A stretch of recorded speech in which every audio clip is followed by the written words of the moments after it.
Hey everyone, welcome back for a little TLC. I know we have about a month and a half before we enter into a new year, but I've really been dealing with God about how I can continue to grow, and specifically about what are some things that I can continue to do spiritually and also physically that help me to be connected to God, and also what are some things that I need to stop doing or God is trying to get me to stop doing that are hindering my growth.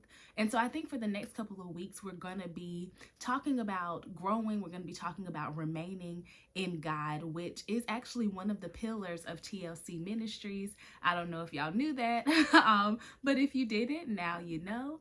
So we're going to stay in this particular scripture for a couple of weeks and kind of talk about the ways that we can grow more specifically, with the hopes that as we enter into a new year, we'll have developed some good growing habits and left some things behind. The scripture that we're going to be focusing on comes out of John chapter 15, verses 1 through 8. So let's get into it.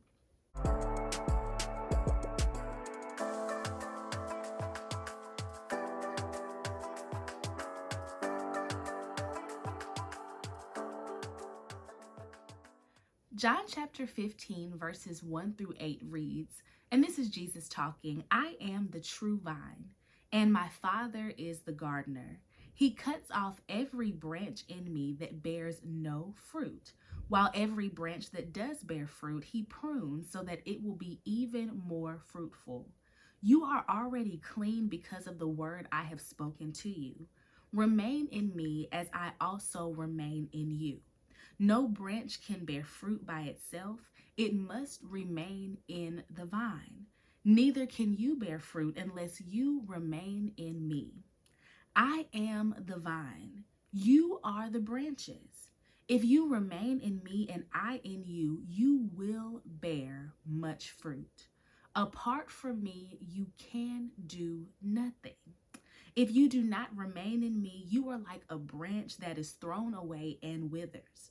Such branches are picked up, thrown into the fire, and burned. If you remain in me and my words remain in you, ask whatever you wish, and it will be done for you. This is to my Father's glory, that you will bear much fruit, showing yourselves to be my disciples." So one thing that I want us to focus on in the next couple of weeks is remaining in the Lord. That's one of the only ways that we're going to be able to grow up spiritually.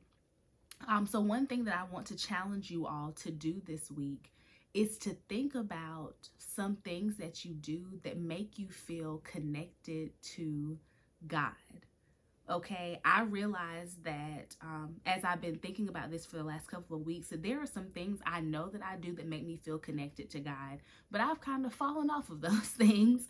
And so I want to get back in the habit of doing those things. And so I want to challenge you to think about what makes you feel connected to God.